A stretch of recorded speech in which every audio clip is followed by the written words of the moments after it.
Անուն հոր եւ որդի ոգունս ամեն Հայր մեր որ երդինս Սուրբ Եղիցյանն քո Ստալինյան դարաշրջանից մինչև անկախ Հայաստան ձգվում է մի մարդու վեհ եւ զարմանահրաշ կյանք, ով համախմբելով հայկական սփյուռքը ամրապնդեց նաեւ կապերը հայրենիքի հետ։ Ուղիղ արա իմես Տեր եւ սկորդ ծերած մերոց հաջողյա մեզ։ Ամեն։ Նա ազգի յուրատեսակ խորհրդանիշներ, մարդ, որը վայելում էր ողջ հայության սերն ու հարգանքը, մեծ հայրենասեր, մտավորական, հայագետ, ազգային հերոս եւ Աստծո մարդ, հայոց 130-րդ կաթողիկոս Վազգեն առաջին։ Ասած վերանաբազոր դուր մեզ այսօր եւ թող մեզ սպարտիսմե, որովհետեւ մեծ տոն մերոս վարդաբարանց։ Բարև ձեզ։ Ես Սուրեն Պետրոսյանն եմ։ Այսօր մենք ապրում ենք մեր պետության ամենադժվար ժամանակահատվածներից մեկը, որտեղ մարտահրավեր է նետված ոչ միայն մեր պետականությանը, այլ նաև մեր ինքնությանը։ Անառարկելի եւ պատմական փաստ է, որ հայ առաքելական Սուրբ Եկեղեցին մեր ազգային ինքնության առանցքային հիմնասյունն է եղել։ Եվ դարեր շարունակ, երբ մենք չենք ունեցել պետություն եւ պետականություն, շնորհիվ հայ առաքելական Սուրբ Եկեղեցու մենք կարողացել ենք պահպանել մեր հիշողությունը, մեր մշակույթը, մեր յուրահատկությունը եւ իհարկե ազգային ինքնությունը։ Դարեր շարունակ մեր ազգային եկեղեցին կարողացել է դիմակայել բազմատեսակ արհավիրքներին եւ հաղթահարել տարատեսակ արտաքին սպառնալիքներ։ Սակայն այսօր ցավոք ականատես ենք լինում մի անհավանական իրականության, որտեղ հայ առաքելական Սուրբ Եկեղեցուն այդ սպառնալիքները ուղղված են ոչ թե արտաքին աշխարհից, այլ սեփական իշխանության կողմից։ Այսօր առավել քան երբևէ կարևորելով հայ առաքելական եկեղեցու դերը մեր կյանքում, կխոսենք ոչ միայն հայ ազգային եկեղեցու, այլ նաև նրա ամենապատվելի կաթողիկոսներից մեկի Վազգեն վեհափառի մասին։ Ով էր Վազգեն առաջինը եւ ինչպիսի ճակատագիր նա ունեցավ։ Բաժանորդագրվեք մեր ալիքին, կիսվեք թողարկումով, եթե հավանեցիք այն, եւ սկսենք։ Նրա աշխարհիկ անունը Լևոն Կարապետ Պալճան է, ով ծնվել է 1908 թվականին Ռումինիայի մայրաքաղաք Բուխարեստում։ Նա ուսուցիչ էր, ում առաջին աշխատավայրը Ռումինիայի հայկական վարժարանն էր։ Նրա բացառիկ ունակությունները փոխանցվել էր մորից, որը նույնպես դասավանդում էր հայկական դպրոցում, որը գտնվում էր Ստամբուլի մոտակայքում։ Վազգեն առաջինի գրեթե 40 տարվա ամենամտերիմ օգնական Պարքև Շաբազյանը հիշում է. նրա մայրը շատ կրթված կին էր։ Նա երկար տարիներ դասավանդել է Բուխարեստի հայկական դպրոցում։ Վեհափառը շատ էր սիրում նրան եւ շատ կապված էր նրա հետ։ Նա շատ զուսպ եւ համեստ էր, մենք բոլորը շատ հարգում էինք նրան։ Առաջին անգամ Լևոն Կարապետը Էջմիածին այցելեց 1945 թվականին, այն ժամանակ դեռևս համեստ եւ բավականին անտեսված հոգեոր կենտրոն, որը ոչ մի կերպ չէր արտացոլում վայրի ողջ վեհությունն ու խորհուրդը։ Գոհար Ռշտուն ու վեհափառ գրքում ամփոփված են բազմաթիվ հուշեր ամենայն հայոց կաթողիկոսի մասին։ Պարքև Շաբազյանը, ով 1946 թվականին Լիբանանից էր հայրենադարձվել, նկարագրել է Էջմիածին այդ տարիներին։ Երբ նա ընտրվեց կաթողիկոս, Էջմիածինը եւ Մայրաթորը շատ աննախանձելի վիճակում էին։ Մենք մեծացել ենք Արևմուտքում եւ այնտեղ մեզ համար Մասիսը, Մայր տաճարը, Սուրբ Էջմիածինը զուտ բառեր չէին։ Եվ երբ ես տեսա այս Էջմիածինը, լաց եղա։ Ոչ քահանա եւ ոչ էլ կարգ ու կանոն։ Այնտեղ այցելած յուրաքանչյուր ոք աղբակույտ էր թողնում իր հետևից։ Մայրաթորի շենքերում երկար տարիներ զինվորական կայազոր էր տեղակայված։ Վեհարանը վերածվել էր զորանոցի եւ լցվել ռուս զինվորներով։ Ոչ ոք եկեղեցի չէր մտնում, բացի մի քանի տարեց կանանցից եւ քահանաներից։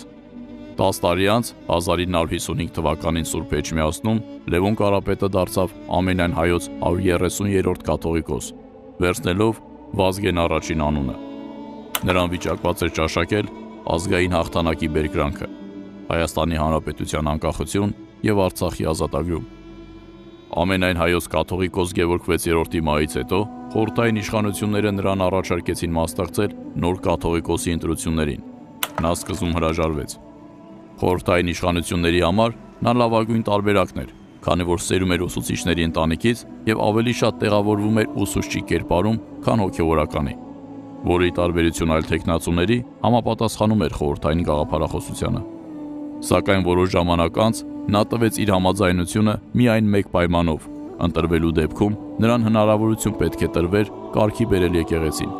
Նա սկսեց ամենակարևորից՝ հոգևոր ճեմարանի վերածնունդից։ Հավաքելով աշակերտներ ինչպես խորհրդային Հայաստանից, այնպես էլ Սփյուռքից, նա դրեց ապագա հոգևորականության հիմքը։ Նա ապագա քահանաներին անվանեց ինքնազոհության գնացող մարդիկ, ինքնազոհություն հանուն Աստծո, ոգու եւ ամենակարևորը հանուն հայրենիքի։ Այս մեծ գործում նրան օգնեցին ինչպես նրա մանկավարժական տաղանդը, այնպես էլ դեռ մանկությունից մորից ստացած հսկայական փորձը։ Այսպես էր հիշում Վազգեն առաջինը Պարքև Շաբազյանի հետ զրույցում։ Մայրաթորում կային ընդամենը 5 կամ 6 աշխարհիկ աշխատողներ և նրանք աշխատավարձ չէին ստանում։ Գործում էին միայն Սուրբ Սարգիսը, Կոնդի Սուրբ Հովհաննեսը և Զորավորը։ Գանձարանում կոպեկներ էին և այդ կոպեկներով աշխատավարձ վճարել հնարավոր չէր։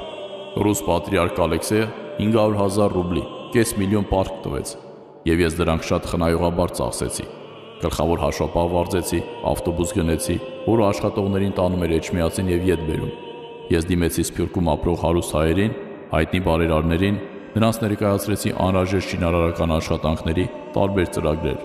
Վազգեն առաջինը երբեք չտարանջատեց Հայաստանը իրականի և պատմականի։ Վազգեն Վեհապարի համար Հայաստանը մեկ ոգեղեն և ամբողջական գաղափար էր, իսկ խորհրդային Հայաստանը ընդամենը պատմական հայրենիքի մի մասը, որի վրա ապրում էր սեփական ժողովուրդը։ Այսօրվա վերածնված հայրենիքը խորհրդային Հայաստանը, պատմական հայրենիքի միայն մի փոքր մասն է, այն միակ հողն է, որը մեզ մնացել է փոթորկուն և ողբերգական պատմության բոլոր ցնցումներից հետո, ասում էր Վազգեն առաջինը։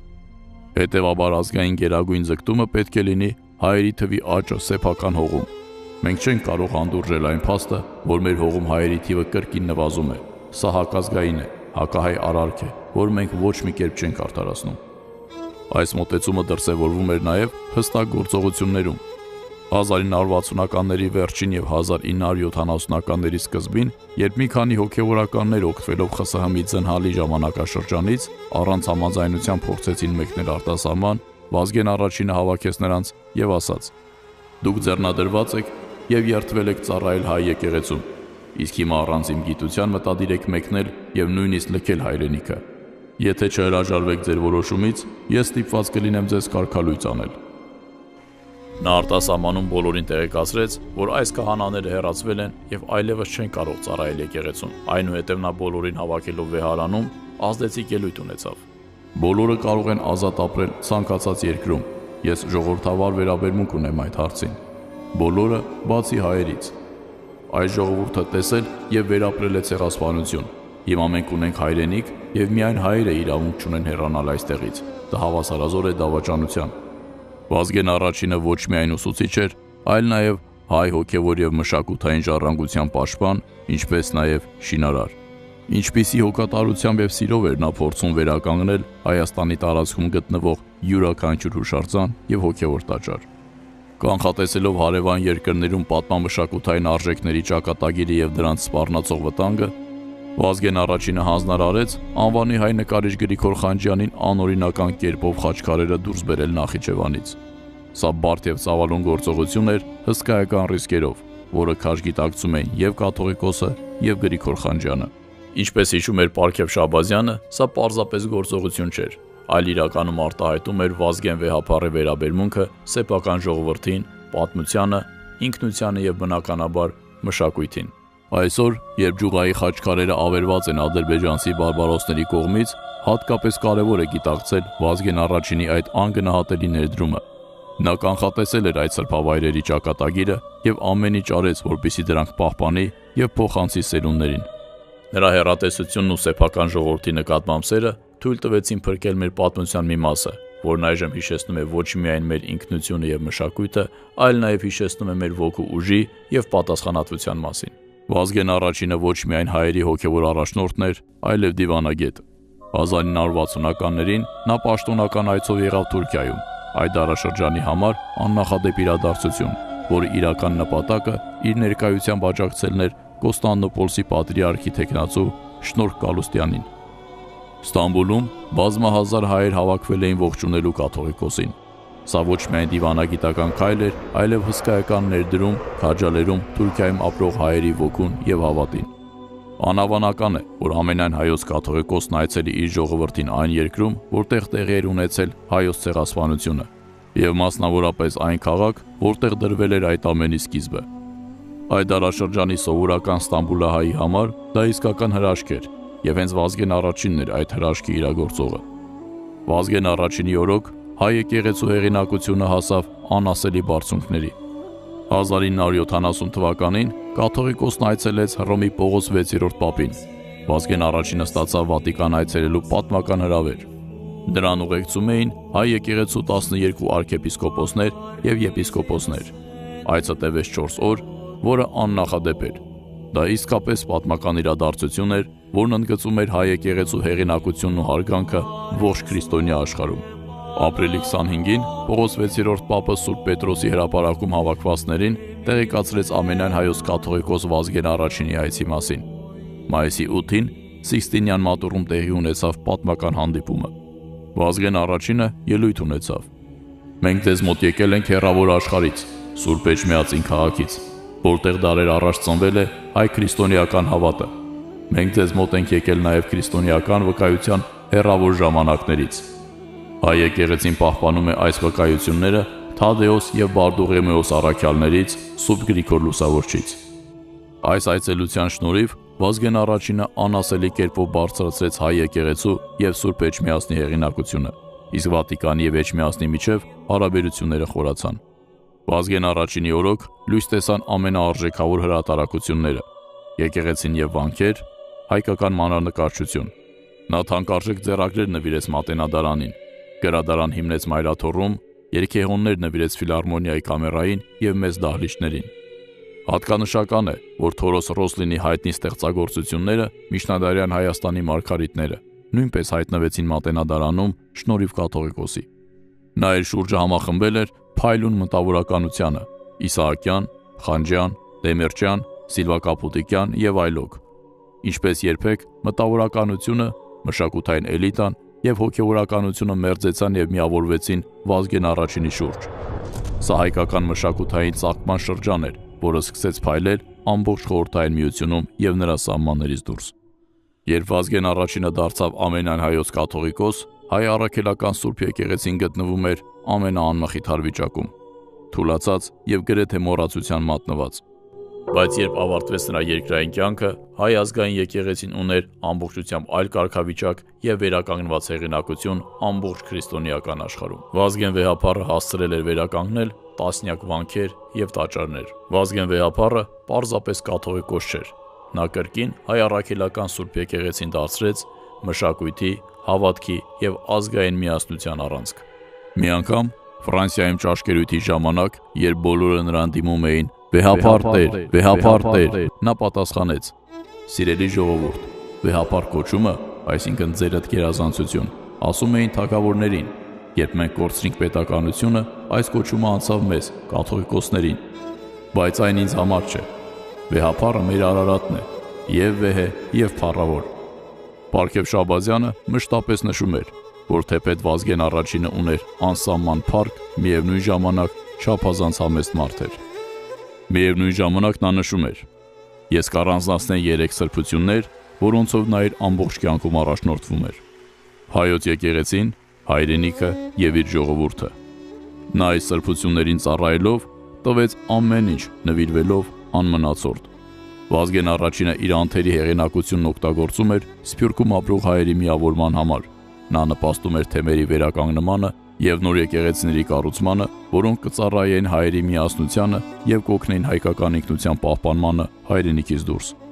Կաթողիկոսը չէր սահմանափակվում միայն հայերի հոգեվոր առաջնորդությամբ։ Նա ձգտում էր նաեւ պատմական արդարության վերականգնմանը եւ բոլոր հայկական հողերի վերամիավորմանը։ Խորհրդային Հայաստանին Լեռնային Ղարաբաղի ինքնավար մարզի միացման պահանջով նա դիմել էր ԽՍՀՄ նախարարների խորհրդի նախագահին Նիկոլայ Բուլգանինին։ Այսօր ժամանակի հեռավորությունից մենք հիմա հասկանում ենք, որ սա ոչ մի դրական արդյունք չէր կարող ունենալ, սակայն այն ժամանակ Վազգեն վեհապարը անկեղծորեն հավատում էր եւ իր ողջ ներուժը ծառայեցնում էր այդ նպատակի իրագործմանը։ Այդուհանդերձ Վազգեն վեհապարը հասցրեց տեսնել Հայաստանի Հանրապետության անկախությունը, Արցախի ազատագրումը եւ հայ ժողովրդի հաղթանակը։ Եվ մի դաներս մեզի պոստությունալ պրկյազ, մեզի չարե, զիկոյ արկայություն են զորություն է պարկ, խավիտյանը սավիտելից ամեն։ Վազգեն վեհապարը ոչ միայն յուրատեսակ ոգեղենության աղբյուր էր, այլ նաև իր կյանքով ապացուցեց, որ սեփական ժողովրդի եւ հայրենիքի նկատմամբ սիրո պարագայում հնարավոր է վեր հառնել մոխիրներից եւ իրագործել անգամ անհնարինը։ Նա ապագայի աստվածային հույսի կրողն էր, որն է թույլ է տալիս նրան ստեղծված անգամ ամենածանր իրավիճակում դրանում տեսնել ոչ թե խնդիրներ, այլ միայն ազգային հնարավորություններ։ Վազգեն Վեհափառի այս փիլիսոփայությունն ու գործելավոճը ռազմավարական նշանակություն ունի մեզ համար հենց այսօր, երբ գտնվելով նման ծանրագույն եւ անորոշ իրավիճակում, մենք պետք է ոչ թե ողբանք ներկան, այլ նաեւ տեսնենք այս իրավիճակի տրված հնարավորությունները եւ կարողանանք այն իրագործել։ Ցանկացած ճգնաժամ յուրատեսակ հնարավորություն է, եթե կա կամք, գիտելիք եւ իհարկե նպատակ։ Եվ ամենակարևորը, մենք պետք է հստակ գիտակցենք, որ մեզ համար ցանկալի փոփոխությունները առանց մեր մասնակցության երբեք չեն կարող տեղի ունենալ։ Բոլորիս մասնակցությամբ մենք կկարողանանք հաղթահարել նաև այս ճգնաժամը, որից անպայմանորեն դուրս կգանք շատ ավելի ուժեղ եւ կենսունակ, եւ անպայման կկառուցենք հայկական պետություն, որը կլինի հայկական ոչ միայն իր ձևով, այլ առաջին հերթին բովանդակությամբ։ Այսօր մենք խոսեցինք հայ ժողովրդի կողմից ամենասիրված կաթողիկոսներից մեկի մասին։ Իսկ ինչ է կարծում, որ կաթողիկոսն է, որ ամենամեծ ավանդն է ունեցել ազգային վերածննդի հարցում։ Գրեք ձեր կարծիքը մեկնաբանություններում, ես սիրով այն կարդում եմ։ Ձեզ հետ է Սուրեն Պետրոսյանը, մինչ նոր հանդիպում։